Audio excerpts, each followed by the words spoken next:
এরকম মানুষের নিরাপত্তাহীনতা, মানুষ টাকা নিয়ে রাস্তায় হাঁটতে পারে না, মানুষ ভালো গাড়ি নিয়ে রাস্তায় চলতে পারে না, মানুষ ইচ্ছাকৃতভাবে রাতের গভীরে হাঁটতে পারে না। কারণ কি রে ভাই? বাংলাদেশের মানুষ আল্লাহকে ভুলে গেছে। কবর নামে একটা দুনিয়া আছে, ওটাকে ভুলে গেছে। ওই কবর ভুলের কারণে, আল্লাহকে ভুলের কারণে আজকে আমাদের এই অবস্থা।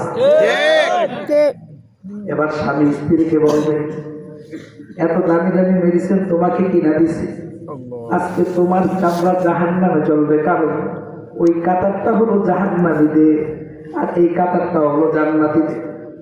সন্তান আব্বাকে বলতে থাকবে, আব্বা আপনি তো আমার জন্য কম করেন নাই, চেষ্টা করছেন, নামাজের সময় জাগায় দিচ্ছেন, জুমার দিন নামাজের জন্য ডাকছেন, আমি নামাজে যাই নাই। আব্বা মারছে, আমি নামাজে যাই নাই, আম্মা বকা দিছে। শুধু তাই না, তবলিগওয়ালারা মানুষের বাড়ি বাড়ি ঘরে গিয়ে গিয়ে নামাজের কথা বলছে, আপনার শুনি নাই। এবার জাহান্নামীরা বলবে, ও আব্বা ক্বালু লাম নাকু মিনাল মুসাল্লিন।